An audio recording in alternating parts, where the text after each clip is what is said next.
Hey, what's going on? Luke here, and we're here to talk about Benji Marshall possibly going to the Super League. Now, there's talks that he's going to be going to Hull FC. In the Super League, there's two Hull sides. Hull FC are the better side, I'm pretty sure. Now, I actually know a couple of people who support Hull FC. Out of all of the Super League, I don't know anyone else who supports any other teams, just Hull. So, it'll be interesting to see their thoughts on this signing. But, yeah, the talk of the town at the moment is that Benji Marshall is going to sign a big deal with Hull FC that will see him become, I think, the highest paid player in the Super League, which just sounds absolutely crazy to me. So essentially, I'm just going to be talking about this video why Hull shouldn't sign Benji Marshall, at least not for that money anyways, or just any Super League team for that matter shouldn't sign him. Now, we saw in previous years, Sonny Bill signed for the Super League for a big deal, and I think overall, the interest that they thought they would get and what they actually got were just two different things. Now, Sonny Bill didn't really produce on the field, and obviously the whole Wolfpack situation, it ended up being a disaster in the end, and not due to Sonny Bill, just in terms of in general. Obviously, kicked out of the comp due to COVID, you would think. He was the one that sort of forced their hand. But yeah, in terms of bringing that big marquee player over in the hopes that it's going to draw interest into your club, I don't know if it's going to happen. I don't think it's going to happen in England. I feel like Benji Marshall, he's definitely not the guy. We've seen his interest in the NRL just dwindle. He went from being the guy that every kid grew up watching, and now in his career, he's 35 now. It's just naturally going to happen. He's known as that legendary guy, but he's kind of known, I think, around the NRL as that guy that only the Tigers really wanted.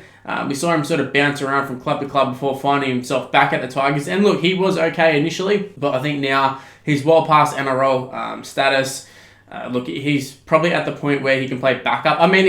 At a lower team, maybe even at the Tigers, team like a Bulldogs, something like that, you might be able to get away with having Benji for like a year or so. But in terms of you wanting to actually improve your club, Benji's not the guy, not anymore.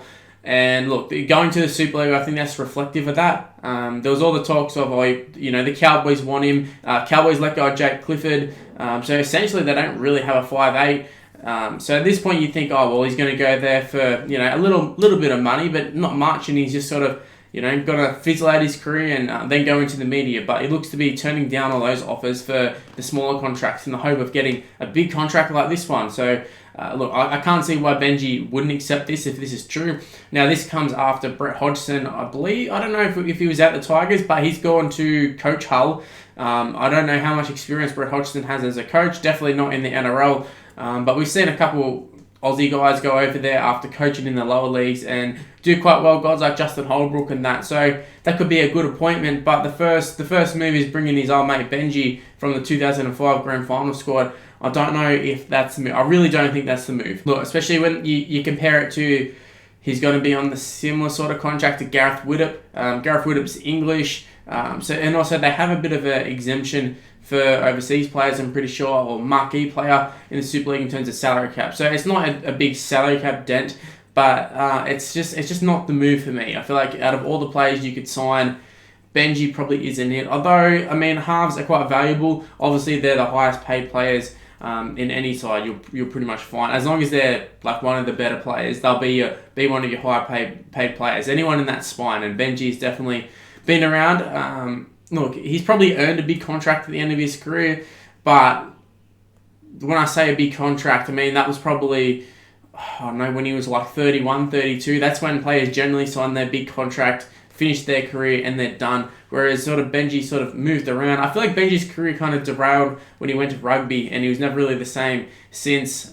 He could have had that super legendary status in the NRL, but instead I think he's going to be known as a legend, but I feel like it really hampered it in terms of his legacy because he went to rugby, sort of didn't really do anything there, and then sort of bounced around a few clubs, Broncos, Dragons, Tigers.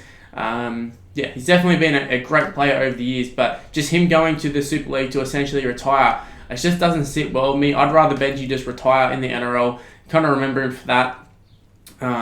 And look, he's going to be signing a big contract. There's going to be big expectations. Hull aren't exactly a small team in the Super League. They're one of the better sides over the last couple of years, as far as I'm aware of. So look, they're going to be expecting him to come in and do a job for him. And I don't know if he's capable of doing that. We've seen with the Tigers, he got dropped a couple times, and this is the experienced head. They dropped him, and whether you want to look at it as Malcolm Maguire sort of making a big move to say, like, look, if we're going to drop Benji, we can drop you guys. But, I mean, even if you have a look at the overall Tigers side, they had a lot of youngsters, and the whole talk is Benji can guide through the inexperienced players and do a job for them, show them the ropes. But we've seen he's been partnered with Luke Brooks for years now, and Luke Brooks has never really kicked on. So, look, his actual track record of teaching halves hasn't been great. Even at Broncos and Dragons, I can't really think of any halves that have sort of improved or been a great player after Benji's been there or while Benji was been there. So I don't know how much of a great influence he is in terms of teaching, but look, I'm sure he does offer a lot in terms of experience and being able to teach players stuff, even just professionalism, which I don't know a lot about the Super League, just being honest with you.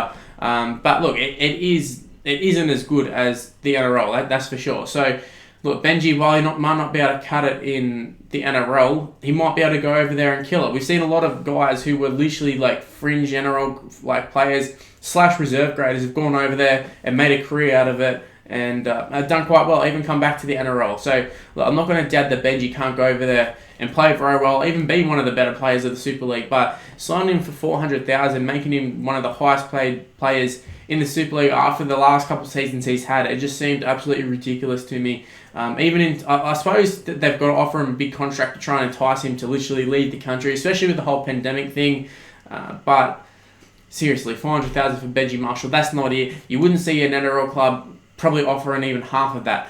So I think that sort of says a lot about Benji, but then his mate goes in charge of Hull, and then next minute he's getting that sort of offer. So I don't know if this is like a mate sort of helping him out, giving him a bit of a mate's rate there, or whether they genuinely think that this is good value for money. But for me, I really don't, and I'd love to hear your thoughts in the comments from Super League fans, Tigers fans. I feel like Tigers fans are going to be very supportive of Benji.